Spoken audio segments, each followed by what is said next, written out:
एक बहुत गंभीर विषय प्रस्तुत करना चाहता हूं और वो विषय है मौत का व्यापार। हमारे भारत देश में और दुनिया के सभी देशों में पिछले लगभग 100 वर्षों से एक ऐसा खतरनाक व्यापार शुरू हुआ है जिसको सिर्फ मौत के व्यापार की ही संज्ञा दी जा सकती है। इस मौत के व्यापार में कई तरह की चीजें शामिल हैं, कई तरह के व्यापार शामिल हैं। भारत में और दुनिया में सबसे बड़े पैमाने पर जो मौत का व्यापार चल रहा है वो है कीटनाशक दवाओं का, जंतुनाशक दवाओं का और रासायनिक खादों का। आप सभी जानते हैं कि सन 1960 के दशक में हमारे देश में एक क्रांति हुई थी जिसको हरित क्रांति के नाम से जाना गया।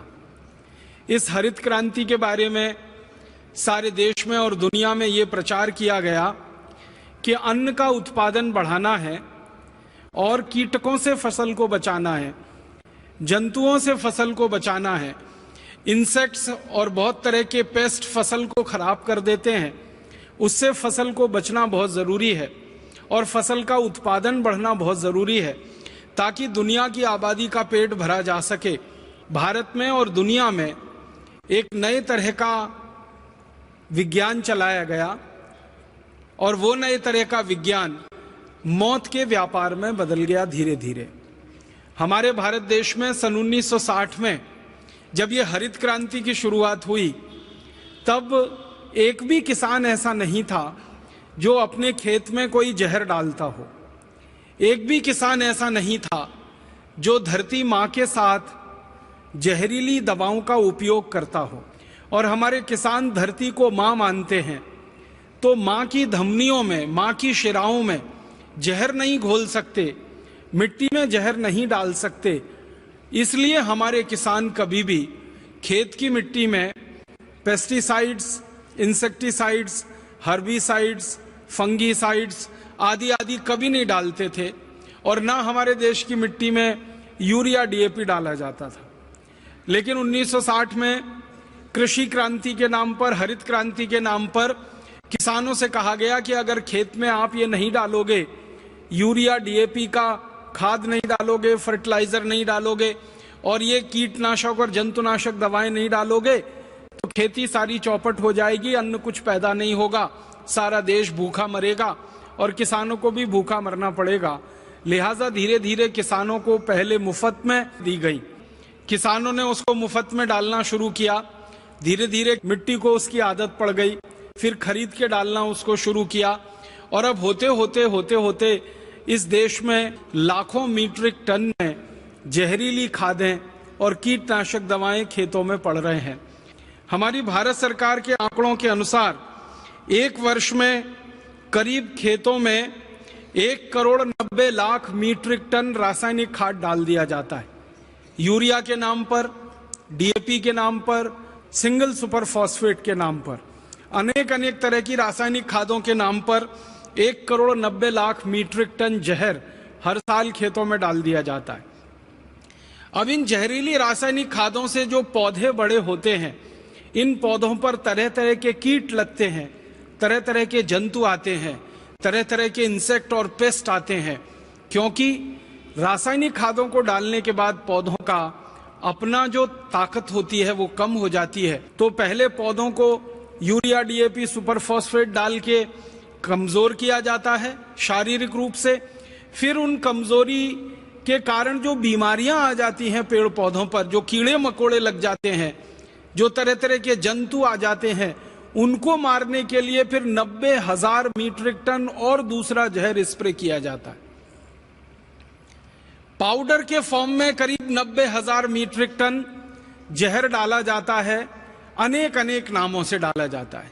कोई लिंडेन नाम से डालता है, कोई क्लोरोपाइरिफॉस नाम से डालता है, कोई डाइक्रोमेट के नाम से डालता है, कोई मोनोक्रोटोफॉस के नाम से डालता है। ऐसे भारत देश में सरकार के आंकड़ों के अनुसार 786 किस्म के कीटनाशक और 215 किस्म के जंतुनाशक खेतों में भिन्न भिन्न पौधों पर स्प्रे किए जाते हैं पूरे साल में। अब इन सब जंतुनाशक और कीटनाशकों को जो स्प्रे कराते हैं किसानों के द्वारा, इसको स्प्रे करने के लिए हमारे देश में 90,000 मीट्रिक टन पाउडर फॉर्म में जहर पैदा होता है और करीब 1 करोड़ लीटर लिक्विड फॉर्म में दूसरा जहर पैदा होता है, जैसे एंडोसल्फान, जैसे मेलाथियान। कुछ जहर हैं जो द्रव फॉर्म में हैं, लिक्विड फॉर्म में हैं, और कुछ जहर हैं जो पाउडर फॉर्म में हैं। जो पाउडर फॉर्म में है 90,000 मीट्रिक टन, जो लिक्विड फॉर्म में है 1 करोड़ लीटर। अगर दोनों को इकट्ठा कर दिया जाए और उसको भारत के लोगों की संख्या से बांट दिया जाए तो आपको सुनकर बहुत दुख होगा कि आप सब में मिलकर हर साल लगभग 200 मिलीग्राम जहर इन जंतुनाशकों का, कीटनाशकों का अपने शरीर में भोजन के रूप में खा जाते हैं, जो शरीर को भिन्न भिन्न बीमारियों का शिकार बना देते।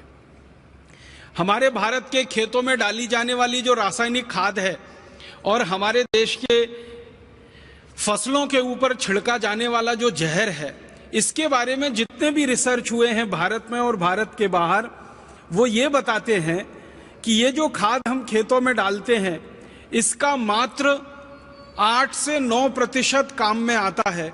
बाकी सब जहर के रूप में पौधों में जाता है, पौधों से तने में जाता है, तने से उनके फल में आता है, और फल से फिर आपके भोजन में आता है, और भोजन से फिर आपके अंत में शरीर में आ जाता है। इससे भी ज्यादा गंभीर बात है कि जो पेस्टिसाइड और इंसेक्टिसाइड्स स्प्रे किए जाते हैं, छिड़के जाते हैं, इनका सिर्फ पौधों के लिए 3 से 4% ही उपयोग हो पाता है।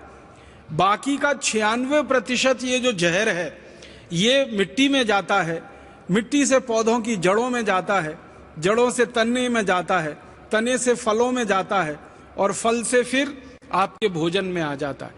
माने अल्टीमेटली जो सारा का सारा जहर है हमारे ही शरीर में आता है। अब इसमें 2 तरह से हमारे शरीर को यह नुकसान करता है। हमारे भारत देश का जो कृषि मंत्रालय है, उनकी जानकारी के अनुसार हर साल ये जो कीटनाशक और जंतुनाशकों का जहर खेत में जो किसान छिड़कते हैं, 76,000 किसान हर साल मर जाते हैं इसको छिड़कते समय। आप जानते हैं हमारे देश में कपास की एक फसल होती है जिस पर सबसे ज्यादा ये कीटनाशक और जंतुनाशक छिड़के जाते हैं। सब तरह की फसलों पर ये जो जहर छिड़कते हैं किसान, तो जब वो स्प्रे करते हैं, स्प्रे करते समय ये जहर हवा में घुलता है और श्वास के द्वारा वो हवा उनके शरीर में जाती है, और थोड़ी सी ओवरडोज होने के बाद किसानों की मौत हो जाती है। हर साल हमारे देश की सरकार के आंकड़ों के अनुसार 76,000 किसान तो ऐसे ही मर जाते हैं स्प्रे करते समय, दवा को छिड़कते समय। ये सबसे बड़ी मौत का खेल या व्यापार हमारे देश में और दुनिया में चल रहा है। अब 76,000 किसान तो प्रत्यक्ष मर जाते हैं, फिर परोक्ष रूप से ये जो जहर हमारे शरीर में आता है, और ये जहर फिर कैंसर का कारण बनता है, डायबिटीज का कारण बनता है, हृदयघात का कारण बनता है, पैरालिसिस का कारण बनता है, ब्रेन हेमरेज का कारण बनता है, और गंभीर बीमारियों का कारण बनता है। उसमें कितने लाख लोग मर जाते हैं, सरकार के पास इसके आंकड़े उपलब्ध नहीं है।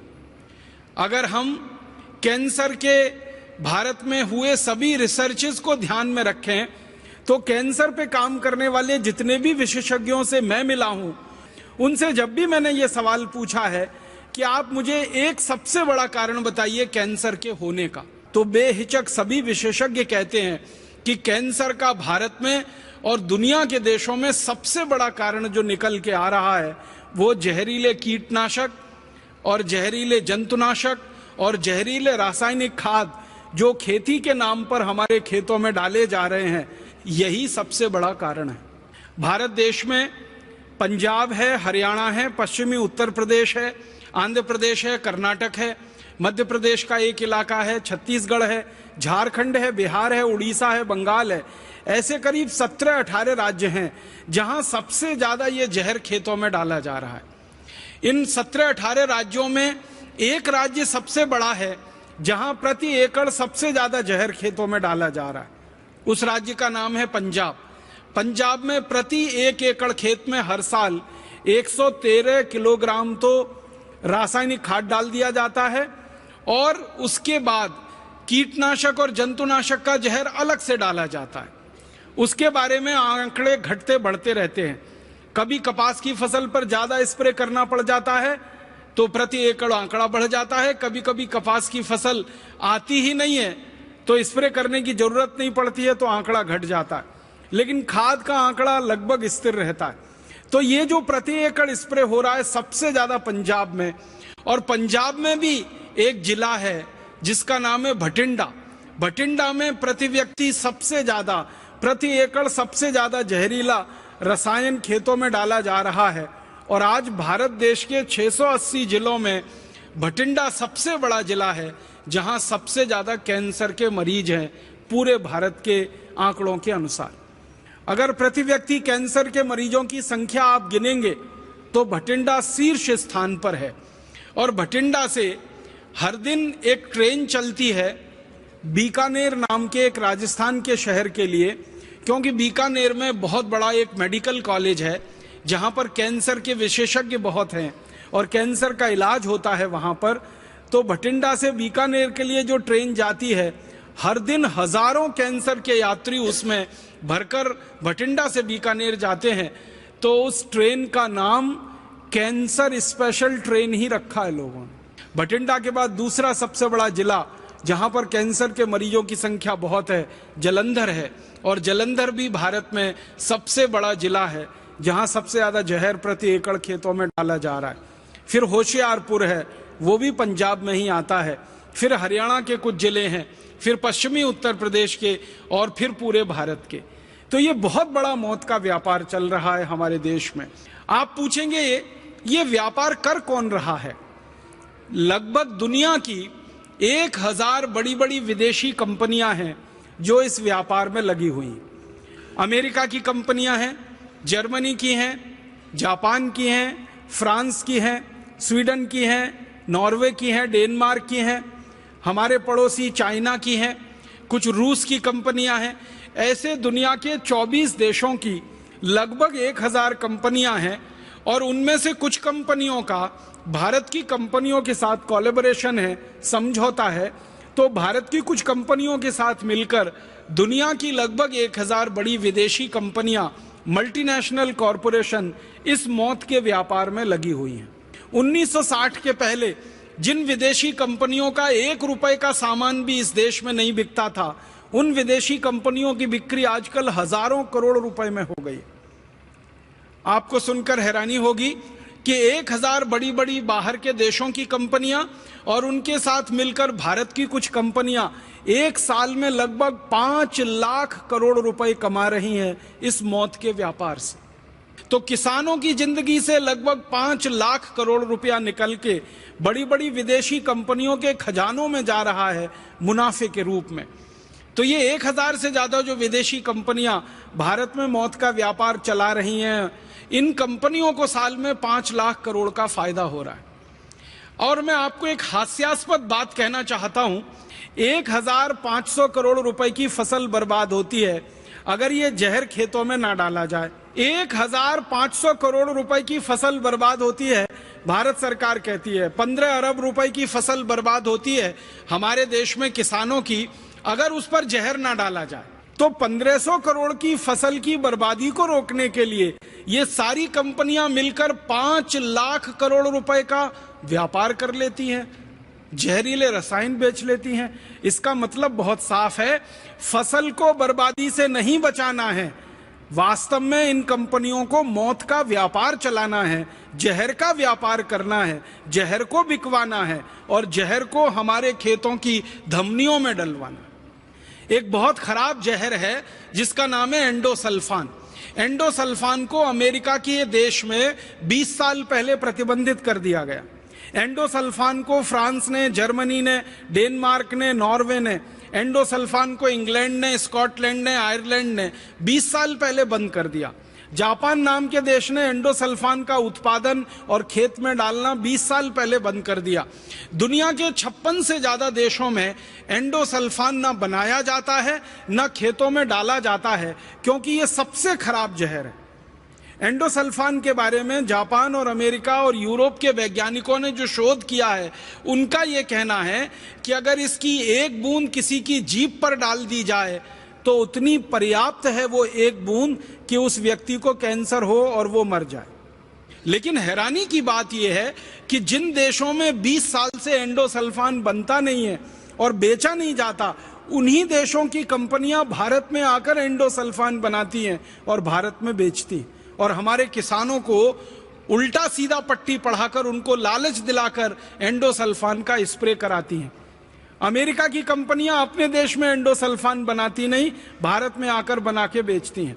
जापान की कंपनियां अपने देश में बनाती नहीं, भारत में आकर बनाकर बेचती हैं। यूरोप की कंपनियां एंडोसल्फान अपने देश में बनाती नहीं, भारत में लाकर बेचती हैं और धड़ल्ले से मौत का व्यापार करती हैं। एक तरफ एंडोसल्फान जैसे जहर, लिंडेन जैसे जहर, एलडी कार्ब जैसे जहर जो यूरोप और अमेरिका में नहीं बिक रहे हैं, उनको भारत में लाकर बेचा जाए और 5 लाख करोड़ रुपए उसमें से कमाए जाएं। फिर ये जहर के कारण भारत के लोगों को कैंसर होने लगे, फिर उस कैंसर का इलाज करने के नाम पर दवाएं बेची जाएं और उसमें लाखों करोड़ों रुपए कमाया जाए। ऐसा षड्यंत्र और ऐसी साजिश इस मौत के व्यापार में चल रही, और ये मौत का व्यापार इतना गहरा हो गया है कि भारत का किसान तो बिल्कुल इसमें मजबूर है मर जाने के लिए। हम और आप सब भी बहुत मजबूर हो चुके हैं मर जाने के लिए। आप बहुत अच्छे योग्य चिकित्सक हैं। मैं आपको विनम्रता पूर्वक एक बात कहना चाहता हूं। आप चिकित्सक के रूप में अपना क्लिनिक चलाते हैं, वहां तक तो ठीक है, लेकिन जब आप अपना घर चलाने के लिए सब्जी बाजार जाते हैं और सब्जियां खरीद कर लाते हैं, और सब्जियों के साथ साथ कभी आप फल खरीद कर लाते हैं, आपने कभी अंगूर खरीदा होगा बाजार से, काला अंगूर खरीदा हो या सफेद अंगूर खरीदा हो, तो अंगूर को आप ध्यान से देखेंगे तो आपको लगेगा कि उस पर सफेद सफेद रंग का कोई पाउडर चिपका हुआ है, और इतना जबरदस्त चिपका हुआ है कि उसको एक बार पानी से धो लो तो भी नहीं छूटता, 2 बार धो लो तो भी नहीं छूटता, 3 बार धो लो, 4 बार धो लो, 5 बार धो लो, 10 बार धो लो, 50 बार धो लो, 100 बार धो लो तो भी नहीं छूटेगा, क्योंकि वो ऑक्सैलिक एसिड का पाउडर है। फिर आप अंगूर खाते हैं, आपको मालूम है आप चिकित्सक होकर जहर खाते, और आप अकेले अंगूर नहीं खाते हैं, आपके किसी सहयोगी को भी खिलाते हैं, आपके किसी मेहमान को भी खिलाते हैं। एक तरफ कहते हैं मेहमान देवता होता है और उन्हीं को जहर भरा अंगूर खिला देते हैं। फिर यही अंगूर को आप सुखा लेते हैं, किशमिश बना लेते हैं, फिर इस किशमिश को खीर में डालते हैं, इस किशमिश को हलवे में डालते हैं, इस किशमिश को आप अपने कई तरह के पकवानों में डालते हैं, फिर खा जाते हैं, फिर उतना ही जहर आपने खा लिया। बाजार से इसी तरह से आप टमाटर खरीदते हैं, सेब खरीदते हैं। आप कभी बाहर चले जाइए जहां सेब पैदा होता है, जम्मू कश्मीर और हिमाचल प्रदेश में, मैंने तो अपनी आंखों से देखा है किसानों को कि सेब का जो गुच्छा होता है ना, उसको सीधे डुबो देते हैं जहरीले रसायन में। फिर हम भिंडी खाते हैं, हम तोरई खाते हैं, दूधी खाते हैं, हम पालक खाते हैं, मेथी खाते हैं। सब्जियों के ऊपर इतना स्प्रे होता है इन सभी केमिकल्स का कि हालत खराब है खाते खाते।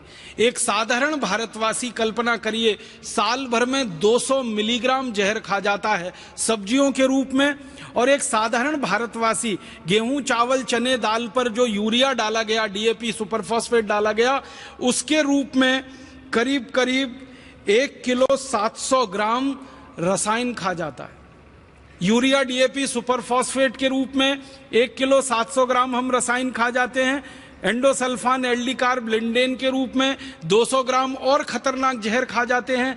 माने साल भर में लगभग 2 किलोग्राम जहर हमारे शरीर में जा रहा है। फिर इस जहर को बाहर निकालने के लिए भगवान ने आपका जो तंत्र बना रखा है, उसको क्या अतिरिक्त काम करना पड़ रहा है, और वो काम करते करते आपका तंत्र फेल हो जाए, आपकी किडनी फेल हो जाए, आपका लीवर खराब हो जाए, आपकी जिंदगी बिल्कुल मौत के मुंह में समा जाए, तो कौन जिम्मेदार है उसका?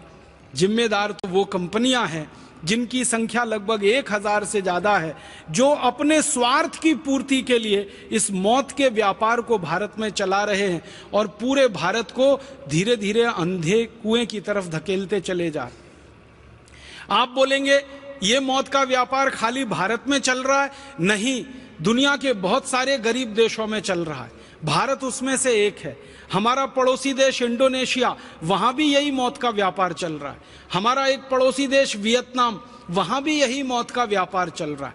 हमारा एक पड़ोसी देश अफ्रीका, वहां भी यही मौत का व्यापार चल रहा है। दुनिया में जो गरीब देश माने जाते हैं, जो विकासशील देश माने जाते हैं, जो अभी तक अमीर नहीं हुए हैं, समृद्धशाली नहीं हुए हैं, ऐसे 150 से ज्यादा देशों में यही मौत का व्यापार चल रहा है। और यही 1000 कंपनियां हैं जिनके नाम हैं, वो इन देशों में भी यही मौत बांट रही हैं। और इन सभी देशों में एक ही तर्क चलाया जा रहा है, कृषि उत्पादन बढ़ाना है, अनाज को खराब होने से बचाना है, इसलिए ये सारा जहरीला रसायन खेतों में डालना है। अब जब इन कंपनियों को यह कहा जाता है कि उत्पादन अगर कृषि का बढ़ाना है और अनाज को खराब होने से बचाना है, फल सब्जियों को सड़ने से बचाना है, तो ये काम तुम्हारे देश में क्यों नहीं करते? आप इस बात को समझ लीजिए कि उनके अपने देशों में वो जहर मुक्त खेती करवाते। अमेरिका में और यूरोप के देशों में जो किसान खेत में जहर नहीं डालते, उनको 400% तक सब्सिडी दी जाती है सरकारों की तरफ से, ज्यादा कीमत दे के खरीदती है। तो अपने देश में यूरोप और अमेरिका के किसानों को वो कहते हैं कि जहर मुक्त खेती करो, विष मुक्त खेती करो, खेत में जहर मत डालो और ज्यादा पैसा ले लो सरकार से। और वही देश की कंपनियां भारत में आकर उल्टा काम करती हैं, जहर युक्त खेती कराती हैं, विष युक्त खेती कराती हैं और हमारे खेतों की धमनियों में, हमारी धरती माता की धमनियों में इतना जहर डलवा दिया है कि आपके खून में, मेरे खून में, भारतवासियों के खून में ये जहर आने लगा है। हमारे देश में कई वैज्ञानिक संस्थाओं ने तो यहां तक रिसर्च करके बताया है कि माताओं के दूध में अभी एंडोसल्फान पाया गया है, माताओं के दूध में एलडी कार्ब पाया गया, माताओं के दूध में लिंडेन निकला है, माताएं अपने नौनिहाल बच्चों को जो दूध पिलाती हैं उसमें ये जहर पाया गया है। आप सोचिए कि ये जहर कितने बड़े पैमाने पर, कितने बड़े स्तर पर हमारे देश के लोगों के स्वास्थ्य के साथ खिलवाड़ कर रहा है। बहुत बड़ा मौत का व्यापार ये हो रहा है।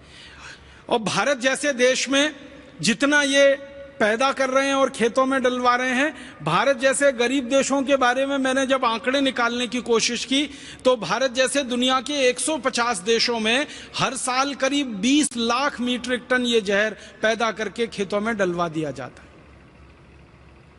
और उन सभी देशों में यही बुरा हाल हो रहा है। सभी गरीब देशों में कैंसर के मरीज बढ़ रहे हैं, सभी गरीब देशों में ये जहर लोगों के खून में बढ़ रहा है और सभी गरीब देशों को ये तकलीफ पैदा करा रहा है। तो आप बोलेंगे क्या करना चाहिए? इसका कोई विकल्प हमें ढूंढना पड़ेगा, इसका कोई रास्ता हमें खोजना पड़ेगा। ये मौत के व्यापार को इस तरह की हम खुली छूट नहीं दे सकते। और इसका सबसे अच्छा विकल्प है, आप जैसे चिकित्सक, आप जैसे डॉक्टर अगर जागरूक हो जाएं तो बहुत बड़ी बात बन सकती है इस देश में, दुनिया में भी वो क्रांति की तरह से फैल सकती है। अर्थशास्त्र में एक सामान्य सिद्धांत है कि डिमांड पहले होती है, सप्लाई उसके पीछे पीछे आती है। आप सब चिकित्सक बंधु अगर चाहें तो सारे देश में जैविक अनाज के लिए, बहुत अच्छे अनाज के लिए, विषमुक्त अनाज के लिए, जहरमुक्त अनाज के लिए एक वातावरण निर्माण कर सकते हैं। आप इस देश में एक डिमांड खड़ी कर सकते हैं और उस डिमांड को भरने के लिए फिर किसानों को मजबूर होकर गाय के गोबर से, भैंस के गोबर से, बैल के गोबर से विषमुक्त खेती करनी पड़ेगी, जहर मुक्त खेती करनी पड़ेगी। फिर उनका बिकना शुरू होगा, फिर धीरे धीरे इन कंपनियों के बाजार खत्म होंगे और इनका जो षड्यंत्र और साजिश चल रहा है भारत में, ये पूरी तरह से हम नाकामयाब बना पाएंगे और इसको खत्म कर पाएंगे। यही एक रास्ता, दूसरा कोई रास्ता नहीं। और आपसे इस रास्ते पर चलने की अपेक्षा इसलिए की जाती है कि आप इसको अच्छे से समझ सकते हैं और किसी को समझा सकते हैं। हमारे देश में डॉक्टर की कही हुई बात और एक साधारण व्यक्ति की कही हुई बात में जमीन आसमान का अंतर होता है। जब कोई मरीज किसी डॉक्टर के मुंह से कुछ सुन लेता है तो वो कहता है ये डॉक्टर ने कहा है, और उसके लिए डॉक्टर भगवान का प्रतिरूप है, वो इससे कम पर बात नहीं करता है।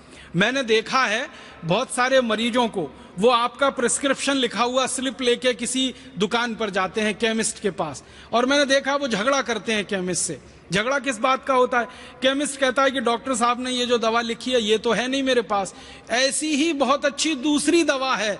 वो झगड़ा करता है, नहीं नहीं मुझे वो नहीं चाहिए, यही चाहिए जो डॉक्टर ने लिखी है।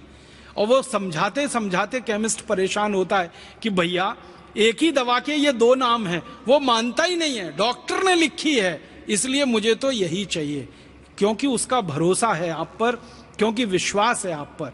आपके ऊपर जो मरीजों का ये भरोसा और विश्वास है, इसका सदुपयोग करते हुए आप इस बड़े मौत के व्यापार को बंद कराने में बहुत बड़े सहायक हो सकते हैं। जब आप मरीजों को ये कहना शुरू कर देंगे कि देखो भाई, तुम्हारी बीमारी ठीक करने के लिए दवा तो मैं दे रहा हूं, लेकिन इस दवा से ज्यादा भी तुम्हें दूसरे काम करने पड़ेंगे, तो वो पूछेगा क्या करूं? तो कहने लगो जहर मुक्त अन्न खाना शुरू करो, जहर मुक्त सब्जियां खाना शुरू करो, जहर मुक्त फल खाना शुरू करो। तो वो कहेगा कहां मिलेगा? तो जहां से ये मिल रहा है जहर युक्त, वहीं जहर मुक्त मिलेगा। मांग पैदा करो, डिमांड पैदा करो, तो लोग अपने आप पैदा करेंगे। तो पहले कम पैदा होगा, शायद ज्यादा कीमत में बिकेगा, फिर ज्यादा पैदा होने लगेगा, कीमतें कम होती जाएंगी, और एक सामान्य रूप से पूरे भारत के लोगों को विषमुक्त अनाज, विषमुक्त भोजन, विषमुक्त सब्जियां और विषमुक्त फल उपलब्ध हो जाएं। एक तरफ इन कंपनियों का बाजार भी खत्म हो जाएगा, उनकी ताकत भी कमजोर हो जाएगी, और दूसरी तरफ हमारे लोगों को कैंसर जैसी गंभीर बीमारियों से बचने का रास्ता भी खुल जाएगा। माताओं के शरीर में ये जो जहर आ गया है दूध के रूप में, ये भी कम होता चला जाएगा। और एक सबसे आखिर में जो बड़ा काम होगा वो ये कि सारे भारत देश में जब ये खेती में क्रांति आ जाएगी, तो बड़ा सवाल पैदा होगा वो ये कि क्या बिना यूरिया, बिना डीएपी उत्पादन हो पाएगा? क्योंकि हमारे देश में ये जहर बेचने वाली कंपनियों ने एक कुतर्क फैला रखा है कि यूरिया डीएपी के बिना तो उत्पादन हो ही नहीं सकता। मैं आपको विनम्रता पूर्वक एक जानकारी देना चाहता हूं, इस भारत देश में बहुत सारे जागरूक किसान पिछले 15 सालों में ऐसे निकले हैं जिन्होंने अपने खेत में यूरिया डीएपी डालना बंद कर दिया, जिन्होंने एंडोसल्फान, मेलाथियान, पैराथियान डालना बंद कर दिया, जिन्होंने लिंडेन, एलडी कार्ब जैसे खतरनाक जहर डालना बंद कर दिया। ऐसे हजारों किसान हैं, और उनकी करीब 20 लाख एकड़ जमीन पर बिना यूरिया, बिना डीएपी अनाज पैदा हो रहा है, बिना किसी जहर के, बिना किसी कीटनाशक और जंतुनाशक के सब्जियां पैदा हो रही हैं, फल पैदा हो रहे हैं। 20 लाख एकड़ में खेती भारत में हो रही है। सबसे ज्यादा ये खेती महाराष्ट्र में हो रही है, कर्नाटक में हो रही है, आंध्र प्रदेश में हो रही है, तमिलनाडु में हो रही है, केरल में हो रही है, मध्य प्रदेश में हो रही है, छत्तीसगढ़ में हो रही है, अब तो झारखंड, बिहार में भी शुरू हो गई है। हजारों किसान लग गए हैं, और उन किसानों का अनुभव ये कहता है कि यूरिया डीएपी से वो जितना पैदा करते थे उससे ज्यादा पैदावार उनकी बिना यूरिया, बिना डीएपी से हो रही है।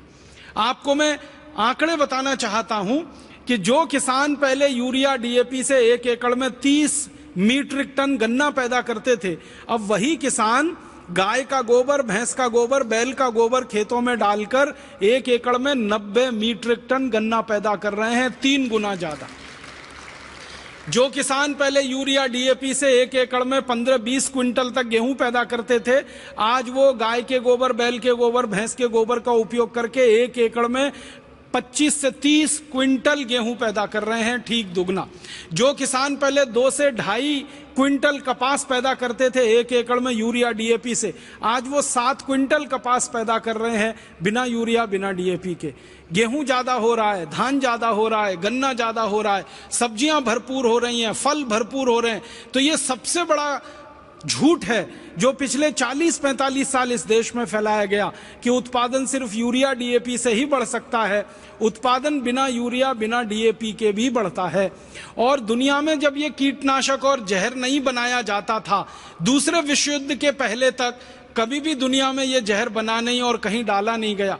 ये तो सेकेंड वर्ल्ड वॉर में हुआ कि ये जहर का उत्पादन शुरू हुआ, क्योंकि 1945 में जब दूसरा विश्व युद्ध खत्म हो गया तो यूरोप की बहुत सारी कंपनियों के सामने ये संकट खड़ा हो गया कि वो बनाएं क्या, क्योंकि उन कंपनियों में जहरीले रासायनिक हथियार बनाए जाते थे और वो हथियार विश्व युद्ध में इस्तेमाल होते थे।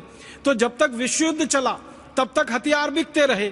जब विश्व युद्ध खत्म हो गया तो हथियार बेचने का रास्ता बंद हो गया, तो हजारों यूरोप की और अमेरिका की कंपनियों के सामने संकट खड़ा हो गया कि वो उत्पादन क्या करें।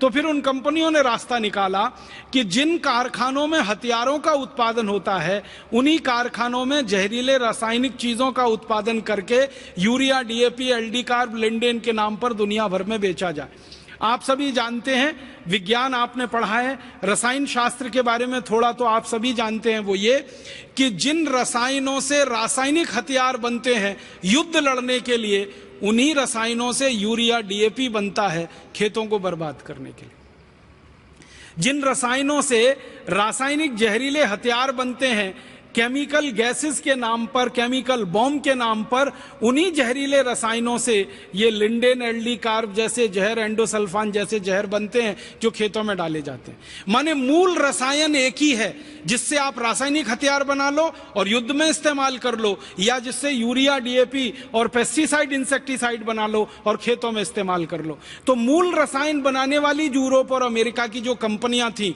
उनका ये षड्यंत्र था कि सेकेंड वर्ल्ड वॉर खत्म हो गया 1945 में, तो उन कंपनियों को क्या करना। तो उन्होंने कहा कि चलो अब ये काम करना। तो किसानों के माध्यम से उन्होंने इस काम को आगे बढ़ाया और सबको मूर्ख बनाकर और झूठ बोलकर सारी दुनिया में ये मौत का व्यापार फैलाया। अब हमको ये बात अगर समझ में आ गई है तो हम इस मौत के व्यापार को बंद कराएं, और इस मौत के व्यापार को पहले अपनी धरती से बंद कराएं, फिर अपने पड़ोसी देशों की धरती से बंद कराएं, और फिर दुनिया की धरती से इस मौत के व्यापार को बंद कराएं। क्योंकि सबको जिंदा रहने का उतना ही अधिकार है जितना इन कंपनियों के मालिकों को आलीशान तरीके से जीवन बिताने का अधिकार है, वैसे ही गरीब से गरीब किसान को जिंदा रहने का अधिकार है। दूसरा एक मौत का व्यापार जो हमारे देश में और दुनिया में चल रहा है, वो व्यापार है सिगरेट का। सिगरेट के व्यापार के बारे में मैं आपसे कुछ बात करना चाहता हूं। वो ये कि दुनिया में सिगरेट का व्यापार अमेरिका देश से शुरू हुआ। 16वीं शताब्दी में अमेरिका की कंपनियों ने सबसे पहले सिगरेट बनाई और फिर सिगरेट बनाने का धंधा उनके यहाँ बढ़ता गया। जैसे जैसे सिगरेट का उत्पादन बढ़ा वैसे वैसे सिगरेट बेचने के लिए उनको रास्ते बनाने पड़े। तो जिन जिन देशों में अमेरिका की कंपनियां गईं उन्होंने सिगरेट बेचने का धंधा शुरू किया। शुरू के दौर में ऐसा रहा कि अमेरिका इंग्लैंड का गुलाम था, आप सभी जानते हैं। तो एक तरह से अमेरिका का जो सिगरेट का धंधा था वो पूरी तरह से इंग्लैंड के कब्जे में था, इंग्लैंड की कंपनियों के कब्जे में था। तो अमेरिका को गुलाम बनाकर अंग्रेजों ने तंबाकू का उत्पादन अमेरिका में शुरू कराया। अमेरिका की जमीन इंग्लैंड से थोड़ी अच्छी है, अमेरिका की जमीन यूरोप के देशों से भी थोड़ी अच्छी है। अमेरिका की जमीन ऐसी जमीन है जहां तंबाकू का अच्छा उत्पादन हो सकता है। तो जब ये स्पेनिश लोग अमेरिका में गए, आप तो सब दुनिया का इतिहास जानते हैं, सबसे पहला अमेरिका में जाने वाला जो यूरोपियन था उसका नाम था कोलंबस। 1492 में वो अमेरिका में पहुंचा। वहां पहुंचकर उसने एक कॉलोनी बनाई स्पेनिश लोगों की और फिर गुलाम बना के लोगों को लूटना शुरू किया। और उस स्पेनिश कोलंबस ने ले जाकर वहां तंबाकू का उत्पादन शुरू कराया। फिर वो तंबाकू उत्पादन धीरे धीरे बढ़ा के सिगरेट बनना शुरू हुई और सारी दुनिया में वो सिगरेट बिकना शुरू हुई और उस सिगरेट के लिए कई कंपनियों को स्थापित किया गया। उस दौर में जो सिगरेट बनाने वाली सबसे पहली कंपनी बनी उसका नाम फिलिप मॉरिस, वो अभी भी जिंदा है। एक और दूसरी बड़ी कंपनी बनी जिसका नाम था आरजे रेनॉल्ड, वो अभी भी जिंदा है। एक और तीसरी बड़ी सिगरेट बनाने वाली कंपनी बनी जिसका नाम था अमेरिकन टोबैको कंपनी, जिसका भारतीय नाम है इंडियन टोबैको कंपनी। आपने भारत में एक नाम सुना होगा आईटीसी, ये मूल नाम है अमेरिकन टोबैको कंपनी, उसका भारतीयकरण करके कर दिया इंडियन टोबैको कंपनी। सारी दुनिया के देशों में ये कंपनी काम करती है। श्रीलंका में इसका नाम होता है श्रीलंका टोबैको कंपनी या सीलोन टोबैको कंपनी। भारत में नाम होता है इंडियन टोबैको कंपनी। पाकिस्तान में उसका नाम है पाकिस्तान टोबैको कंपनी। इंडोनेशिया में उसका नाम है इंडोनेशियन टोबैको कंपनी। माने आदत है इन कंपनियों की कि जिस देश में घुसना उसका नाम पहले अपने साथ लगा लेना ताकि स्थानीय लोगों को लगे कि ये तो उनके ही देश की कंपनी है। तो ऐसे करके ये सिगरेट का धंधा चला। एक जमाना था कि अमेरिका में ये लोग सिगरेट बनाते थे, दूसरे देशों में ले जाकर बेचते थे, कोई पीता नहीं था क्योंकि सिगरेट पीना किसी की आदत नहीं है इस देश में, क्योंकि सिगरेट कोई ऐसा उत्पाद नहीं है जिसको पीकर कोई व्यक्ति अच्छा महसूस करे। सिगरेट तो सबसे खराब उत्पादों में गिना जाता, लेकिन इन्होंने सिगरेट के बारे में तरह तरह के कुतर्क प्रचलित किए। उनमें से एक कुतर्क था जो आज तक चला आ रहा है, सिगरेट पीने से मर्दानगी आती है, सिगरेट पीने से पौरुष बढ़ता है, सिगरेट पीने से ताकत बढ़ती है, सिगरेट स्टेटस सिंबल है। इस तरह की विज्ञापनबाजी कर करके इन्होंने ये सारा खेल खेला, और इस खेल को सटल तरीके से खेला इन्होंने फिल्में बनाई। यूरोप के, इंग्लैंड के फिल्मकारों ने, अमेरिकन फिल्मकारों ने फिल्में बनाई, और उन फिल्मों में हीरो को खूब अच्छे से जानबूझकर सिगरेट पीते हुए दिखाया। एक हीरो 10 सिगरेट पी रहा, दूसरा 20 पी रहा, तीसरा 30 पी रहा, तो जो ज्यादा बड़ा हीरो ज्यादा सिगरेट पी रहा। उन फिल्मों को सारी दुनिया में प्रचारित किया गया। धीरे धीरे दुनिया के लोगों में सिगरेट पीने की लत लग गई, और सिगरेट की लत लगी तो उसका उत्पादन बढ़ा, फिर उत्पादन बढ़ा तो और बिक्री बढ़ी, फिर और उत्पादन बढ़ा।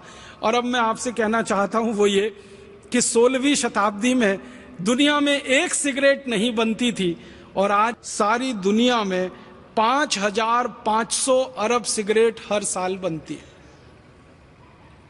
5,500 अरब सिगरेट, 5500 अरब सिगरेट। अरब बिलियन अंग्रेजी में, अमेरिकन बिलियन 100 करोड़ का होता है। तो 5,500 अरब सिगरेट सारी दुनिया में बनती है, और इसको 142 करोड़ लोग पीते। अब ये 142 करोड़ लोग दुर्भाग्य से अमेरिका में, यूरोप में, भारत और भारत जैसे कई गरीब देशों में हैं, और इन देशों को सिगरेट पिला पिला के लोगों का सारा खून पसीने की कमाई का पैसा निचोड़ रही हैं ये कंपनियां। फिलिप मॉरिस है, आरजे रेनॉल्ड है, अमेरिकन टोबैको कंपनी है। ऐसी सिगरेट के धंधे में लगी हुई 40 बड़ी कंपनियां हैं अमेरिका और यूरोप के देशों की। ये कंपनियां अंधाधुंध व्यापार कर रही हैं, और इस व्यापार में अंधाधुंध मुनाफा कमा रही। आपके मन में एक प्रश्न आ सकता है कि मुनाफा कितना हो सकता है सिगरेट के बिजनेस में? हजारों प्रतिशत का मुनाफा है सिगरेट के बिजनेस में। एक सिगरेट बनाने का अधिकतम खर्चा, इन कंपनियों की बैलेंस शीट में से आंकड़े निकालकर मैं आपसे बात कर रहा हूं, वो फिलिप मॉरिस हो, या आरजे रेनॉल्ड हो, या अमेरिकन टोबैको कंपनी हो, या मार्लबोरो हो, कोई भी सिगरेट बनाने वाली बड़ी कंपनी की बैलेंस शीट आप देखो निकाल के, एक सिगरेट बनाने का अधिकतम खर्चा 20 पैसे आता है। एक सिगरेट बनाने का अधिकतम खर्चा 20 पैसे आता है, और वो सिगरेट बड़े आराम से भारत जैसे देश में 2 से 3 रुपए में, कभी कभी 4 रुपए में बिक जाती है। अगर 20 पैसे सिगरेट बनाने का खर्चा है और 2 रुपए में सिगरेट बिक रही है, तो आप अंदाजा लगा लीजिए मुनाफा हजारों प्रतिशत में है। और ये कंपनियां लाखों करोड़ों रुपए कमा रही हैं इस धंधे से, जो सिगरेट का धंधा है। भारत में इन कंपनियों का क्या हाल है? हमारे देश में ये जो कंपनियां हैं जिनके नाम मैंने लिए, ऐसी 40 कंपनियां, ये हर साल करीब 20 अरब सिगरेट भारत में भी बेच रही हैं, और वो 20 अरब सिगरेट को हमारे देश के लगभग 20 करोड़ लोग पी रहे हैं, और पीकर अपने फेफड़े गला रहे हैं, अपने खून को विषाक्त कर रहे हैं। और आप जानते हैं कि जो लोग सिगरेट पीते हैं वो अपना जितना नुकसान करते हैं, उससे ज्यादा नुकसान वो उस पड़ोसी का कर देते हैं जो उनके नजदीक बैठता है और सिगरेट नहीं पीता है कभी भी। आप जानते हैं जो पैसिव स्मोकर होता है वो एक्टिव स्मोकर से ज्यादा खतरनाक और संवेदनशील स्थिति में होता है, क्योंकि ये जो पैसिव स्मोकर है और ये जो एक्टिव स्मोकर है, जो पीने वाला है वो तो धुएं को बाहर फेंकता है, और जो नहीं पीने वाला है वो सारे धुएं को अपने द्वारा खींच लेता है अंदर। तो पीने वाले से ज्यादा धुआं नहीं पीने वाले के शरीर में चला जाता है। आप जानते हैं कि किसी बस में बैठा हुआ कोई एक व्यक्ति सिगरेट सुलगा ले, पूरी बस परेशान हो सकती है। रेल के डिब्बे में बैठा हुआ कोई व्यक्ति एक सिगरेट सुलगा ले, पूरे डिब्बे में बैठे हुए लोग परेशान हो जाते हैं। तो भारत में ऐसे 20 करोड़ लोगों को लत पड़ गई सिगरेट पीने की, और वो पी पी के अपने हृदय को जला रहे हैं, खून को जला रहे हैं, फेफड़ों को जला रहे हैं, और अपने पड़ोसियों को भी जला रहे हैं। एक और दूसरा बड़ा मौत का व्यापार चल रहा है इस देश में। इस मौत के व्यापार को बढ़ाने में भारत देश में 2 तरह के लोगों की बड़ी भूमिका रही है। एक तो नेताओं की, जिन्होंने इन सिगरेट कंपनियों को खुली छूट दे रखी है, जो सिगरेट बना के भारत में बेच रहे हैं, और दूसरा सिगरेट के प्रचार करने वाले प्रचारकों की, जिन्होंने सिगरेट का अंधाधुंध प्रचार किया है इस देश में। आपको मैं बताना चाहता हूं, हमारे देश में आईटीसी कंपनी की एक सिगरेट बिकती है जिसका ब्रांड नेम है विल्स, WILLS, विल्स। इस ब्रांड नेम से सबसे ज्यादा बिकने वाली सिगरेट है वो आईटीसी की कंपनी की है।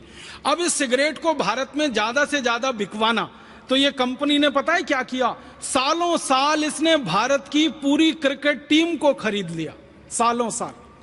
और आप याद करिए कि भारत की क्रिकेट के टीम के सारे खिलाड़ी जो टी शर्ट पहनते थे उस पर सामने छाती पर विल्स लिखा रहता था।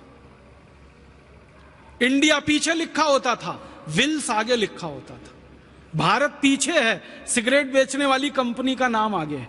भारत के बड़े बड़े क्रिकेट खिलाड़ी में नाम नहीं लेना चाहता जिनको ये देश तालियां बजा बजा कर अपनी कंधों पर उठा के घूम रहा है। ये सारे बड़े क्रिकेट खिलाड़ियों ने विल्स का सबसे ज्यादा प्रचार किया है। हमारे देश में सबसे ज्यादा रन जिस क्रिकेट खिलाड़ी ने बनाए हैं वो विल्स का सालों साल प्रचारक रहा है। उसके बैट पर विल्स लिखा रहता है, उसके ग्लव्स होते हैं उस पर विल्स का स्टिकर, उसकी छाती पर विल्स, उसके पैड पर विल्स, हर जगह विल्स विल्स विल्स। और क्या होता था, क्रिकेट का मैच होता था तो ट्रॉफी का नाम विल्स ट्रॉफी रखा जाता है।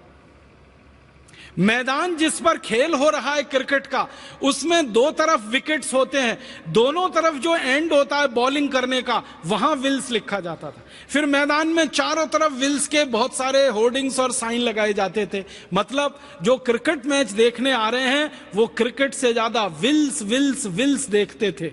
और फिर जब बड़े बड़े क्रिकेट खिलाड़ी विल्स का स्टिकर लगा के मैच खेलते हैं, विल्स का पैड पहन के मैच खेलते हैं, विल्स के ग्लव्स पहन के मैच खेलते हैं, तो देखने वाला जो नौजवान वर्ग है उसको भी लगता है अच्छा क्रिकेट खिलाड़ी होना है तो विल्स पीना ही पड़ेगा। छक्का मारने वाला क्रिकेट खिलाड़ी होना है तो विल्स पीना ही पड़ेगा, चौका मारने वाला खिलाड़ी होना है तो विल्स पीना ही पड़ेगा। और उसके चक्कर में फिर ये विल्स की बिक्री बढ़ते बढ़ते बढ़ते बढ़ते भारत में यहां तक पहुंची कि बहुत दुख होता है, हर दिन भारत में 3000 नए लड़के सिगरेट पीना शुरू कर देते हैं, सरकार के आंकड़े। हर दिन सारी दुनिया में हर दिन 1 लाख नए बच्चे जिनकी उम्र 13-14 साल के आसपास होती है वो सिगरेट पीना शुरू कर देते हैं। ये विल्स के जैसे प्रचार का दुष्परिणाम है। तो क्रिकेट का प्रचार नहीं होता, विल्स का प्रचार होता। और क्रिकेट खिलाड़ियों के साथ साथ सिनेमा के जो हीरो हीरोइन हैं, एक्टर एक्ट्रेसेस हैं, ये हर दृश्य में ऐसा कुछ ना कुछ जरूर बात लाएंगे कि हीरो सिगरेट पिए।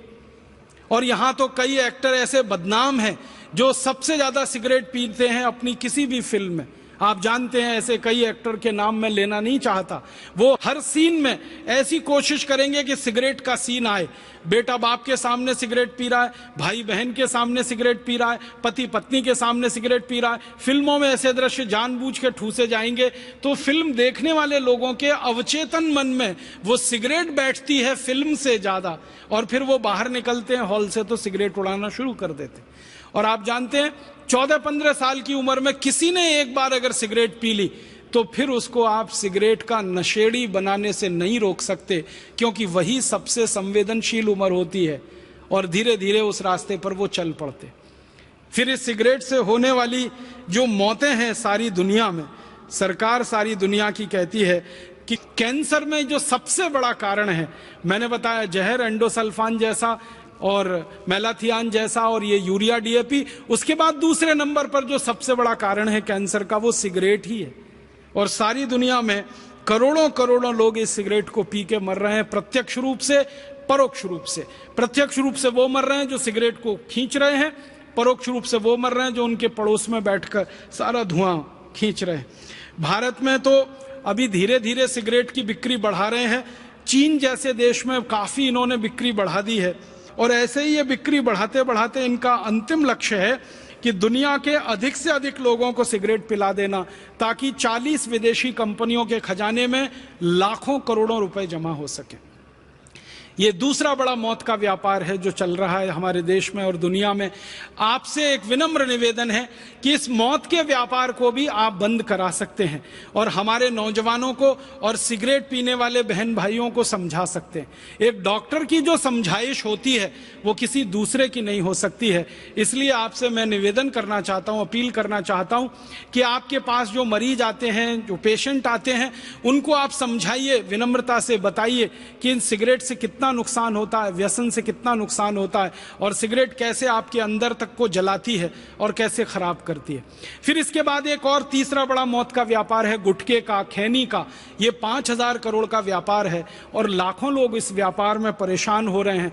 फिर एक इसके बाद का आगे का व्यापार है बीड़ी का। सभी तरह के व्यसन में हमारा देश डूबा हुआ। फिर उसके बाद एक शराब का व्यापार है जो मौत का व्यापार बन गया है। इस शराब के व्यापार को भी हमें बंद कराना है। भारत में 32,000 शराब की दुकानें हैं, 20,000 करोड़ की शराब बिक रही है, लाखों करोड़ों लोग इससे बर्बाद हो रहे हैं। और इसी तरह से एक बड़ा व्यापार हमारे देश में अफीम का है, मार्फीन का है और बहुत सारी नशीली दवाओं का है।